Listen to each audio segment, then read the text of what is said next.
I noticed the notifications before anything else. Faint, almost innocuous at first, a small red dot blinking on my phone that shouldn't have been there. She had sworn she deleted the app, had promised me with those earnest eyes and a nervous smile that she didn't need it anymore. But the little icon blinked at me anyway, insistent, unavoidable. My chest tightened. My hands shook slightly as I unlocked the phone, hesitating, knowing that whatever I found would change everything. The first notification was a message preview. Her name, his initials, a fragment of words that felt like a dagger. Can't wait to see you. I stared at the screen, unable to move, unable to breathe properly. My mind raced, trying to convince itself that it had to be a mistake. Maybe it was an old notification she hadn't cleared.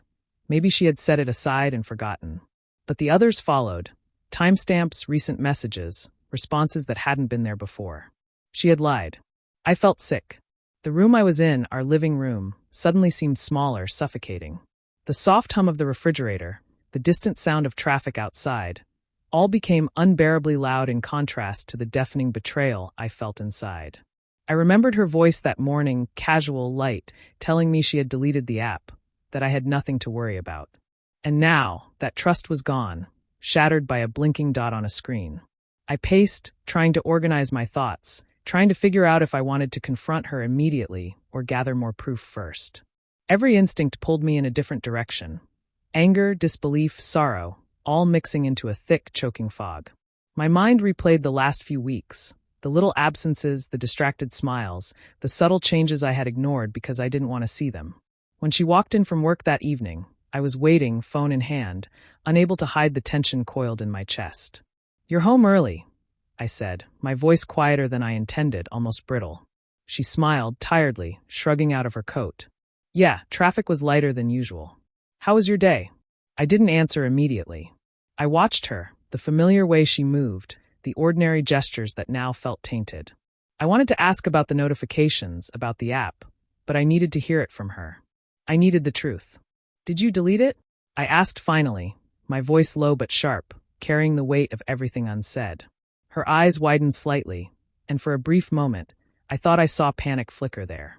I did," she said, biting her lip, avoiding my gaze. I held up the phone. "Then why is this?" I asked, showing her the notifications, the clear evidence of ongoing conversations. Her face paled.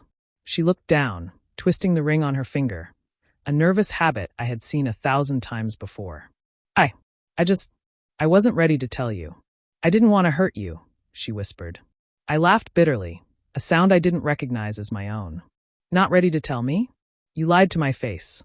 Every time you said you deleted it, every time I trusted you, you were lying." She flinched, reaching for my hand. I recoiled instinctively, the betrayal too raw, the sting too deep. "I didn't mean to hurt you," she said. "I thought I could handle it on my own, that I could." "Handle it?" I interrupted, voice rising despite my attempts at control. "You think lying to me, hiding this from me, pretending everything was fine, that's handling it?" Tears glistened in her eyes, but they didn't soften the blow. They didn't erase the sleepless nights, the gnawing suspicion that had been building slowly, invisibly, until this moment made it undeniable. I left the apartment that night, walking the streets aimlessly, trying to escape the suffocating weight of the truth. Every step felt hollow, each breath sharp and shallow. I replayed every conversation, every gesture, every laugh, searching for clues I had missed. Was it all a lie? Had she ever been honest with me at all? I found myself at a small park, the benches empty, the air cold and biting. I sat down, hands shaking, staring at the ground. My mind wasn't thinking clearly. It was a storm of disbelief, rage, and sorrow. I hated her for lying, yes, but more than that, I hated the helplessness, the sudden realization that trust, once broken, is almost impossible to rebuild. When I returned home, she was asleep, or at least pretending to be. I watched her for a long time, the rise and fall of her chest, the familiar way she curled slightly to one side. Part of me wanted to shake her awake, demand answers, force her to confront the reality she had created. But another part of me, a quieter, more shattered part, simply wanted to leave, to disappear, to let the night swallow me and spare me from the confrontation that would only make the wound deeper. Sleep didn't come. I lay there, staring at the ceiling, replaying every detail, imagining conversations that hadn't happened, fearing the ones that would. By morning, I had made a decision, Not about forgiveness, not about trust, but about survival. I needed space, clarity, a way to see this betrayal in full light before I could even think about what came next. Days stretched into a gray, numb blur. I moved through the apartment like a shadow, eating little, speaking less, each moment a reminder of the betrayal lodged in my chest. She didn't approach me anymore. Not at first, perhaps sensing the fragile line between confrontation and explosion. I wasn't sure if I wanted her to speak or to stay silent. Either choice carried its own ache. Finally, one evening, she appeared in the doorway, tentative, wary. Her eyes avoided mine, as if she feared the storm that might break loose at a glance. "Can we talk?" she asked, voice soft, almost breaking. I didn't answer immediately. I just looked at her, really looked at her, the woman I had married but no longer fully recognized.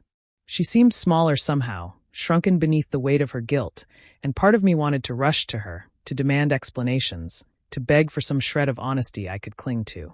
But another part, a part sharper and colder than I had known, warned me that this was a moment of reckoning, not comfort. I need to know everything," I said finally, my voice low, tight. "Not excuses. Not partial truths. Everything." She nodded, trembling. I didn't want to hurt you. I deleted the app on the phone you could see, but I kept it secretly. I thought I could manage it without you knowing. I didn't think it would get this far." Her words hit me like blows. I sat down heavily on the couch, my hands gripping the edges, as if the wood could anchor me to some sense of stability. Manage it? Manage it without me? Do you know what that feels like? To find out that someone you trust is hiding everything? That the life you thought you shared is just a carefully constructed illusion. She flinched, looking down. I'm sorry. I know it doesn't make it right. I know I destroyed your trust. But it started small, and I didn't want to face it, didn't want to tell you. I swallowed hard, the ache in my chest raw and unrelenting. I could see her fear, her remorse, but it didn't lessen the weight of betrayal that pressed on me from every side. My hands shook, and I pressed them to my face, trying to block out the world, trying to reconcile the woman I loved with the woman who had lied so completely. For hours, we sat in silence, the only sounds the hum of the refrigerator, the distant traffic, the quiet ticking of the wall clock. Each tick seemed louder than the last, a reminder that time moved forward whether I was ready or not. Over the following days, I watched her closely, noticing every small gesture, every nervous glance at her phone, every subtle hesitation in her voice. The suspicion gnawed at me, relentless, but so did the need to understand, to see if there was any possibility of repair. We talked slowly, painfully, about boundaries, about honesty, about what the future could hold if we chose to rebuild. Each conversation was a delicate negotiation of emotions, an acknowledgement that the life we had known was gone, replaced with something fragile, uncertain, but perhaps survivable. The nights were the hardest. I lay awake, staring at the ceiling, replaying every message, every notification, every lie she had told. I questioned everything about us, our intimacy, our love, our shared history. And yet, amidst the storm of anger and grief, I found a strange, painful clarity. Betrayal had stripped away illusions, yes, but it also revealed the raw human truth beneath. That people are flawed, fragile, and capable of mistakes, and that sometimes surviving those mistakes requires confronting them rather than pretending they didn't exist. Weeks passed. The initial shock softened into a dull ache, one that lingered beneath every glance and every interaction. We began to communicate again, cautiously, honestly, with honesty now tempered by the awareness of what had been lost. She didn't try to hide anymore. I didn't try to forget. One evening, months later, we sat together on the couch. She reached for my hand, not hesitantly, not fearfully, but gently, testing the waters of a fragile peace. I took it, aware that this gesture wasn't forgiveness, wasn't trust fully restored, but it was an acknowledgement that we had survived the worst. The apartment was quiet, but it no longer felt oppressive. The city outside hummed with indifferent life, oblivious to the private pain that had once consumed me. And in that quiet, I realized something profound. Clarity often comes not in confrontation or vengeance, but in acceptance, in the deliberate recognition of what has happened, and in the conscious choice to decide what to carry forward and what to leave behind. I looked at her, and for the first time in months, I didn't feel only anger or sorrow. I felt something fragile, tentative, a flicker of hope that wasn't naive but real. The betrayal had left scars that would never fully heal, But those same scars taught me the value of truth, of careful observation, and of surviving heartbreak without losing oneself entirely. We didn't have all the answers, and we didn't pretend that everything was as it had been.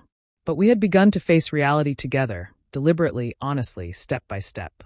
And that, in itself, was a kind of fragile victory, a recognition that life moves forward, even when trust is broken, even when love is challenged, and that survival sometimes means embracing clarity, however painful, over the comfort of illusion. As I watched her settle beside me, her hand brushing mine, I understood that the ache I carried would remain, but so would the knowledge that we had faced the truth. Some wounds never fully close, but they can teach us how to live with honesty, how to see people as they truly are, and how to choose, even after betrayal, whether to hold on or let go. In the quiet of our apartment, in the soft glow of the city lights filtering through the blinds, I felt the weight of everything that had happened. And for the first time in months, I felt, not relief, not full peace, but a clarity that was sharp and necessary. Truth, once revealed, demands reckoning, and survival depends not on forgetting, but on seeing, accepting, and moving forward one deliberate step at a time.